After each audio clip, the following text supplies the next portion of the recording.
खूप वर्षांपूर्वी चंद्रपूर नावाच्या एका छोट्या गावात एक लहानसा हुशार मुलगा राहत होता. त्याचं नाव होतं विवेक. तो दररोज शाळेत जायचा, पण त्याला नेहमी काहीतरी वेगळं शोधायचं असायचं.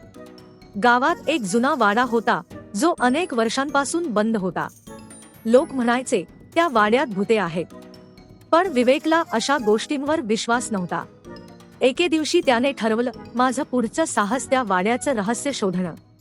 एक संध्याकाळी तो हळूच त्या वाड्यात गेला. आत गेले तर सगळीकडे धूळ, कोळ्यांची जाळी आणि जुन्या फर्निचरचा आवाज. पण त्याला एका भिंतीत एक विचित्र नकाशा सापडला. नकाशावर एका झाडाजवळ एक सोन्याची किल्ली दडवली असल्याचं दाखवलं होतं.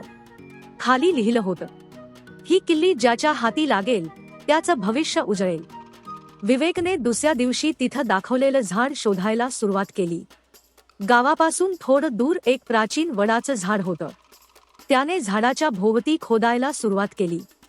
अचानक एका मोठ्या दगडाखाली त्याला एक जुनी धातूची पेटी सापडली आणि त्यात होती एक चमचमीत सोन्याची किल्ली. किल्ली घेऊन तो पुन्हा वाड्यात गेला. तिथं एका बंद कपाटावर त्याने ती किल्ली वापरली आणि कटाक असा आवाज करत कपाट उघडलं. कपाटात जुन्या पुस्तकं, हस्तलिखिते आणि एक पत्र होतं. पत्रात लिहिलं होतं, जो ही किल्ली शोधेल त्याला या गावाचं ज्ञान, शौर्य आणि वारसा पुढे नेण्याचं काम दिलं जाईल. विवेकला कळलं की ही गोष्ट फक्त खजिन्याची नाही, तर गावाचं ऐतिहासिक वारस जपण्याची जबाबदारी त्याच्या खांद्यावर आली आहे. विवेकने ती सगळी माहिती गावातल्या मोठ्या लोकांना दाखवली. गावक्यांनी वाडा साफ केला, तिथं एक इतिहास संग्रहालय तयार केलं. आज विवेक मोठा अभ्यासक आणि इतिहासकार झाला आहे आणि लोक अजूनही त्याची गोष्ट आपल्या मुलांना सांगतात.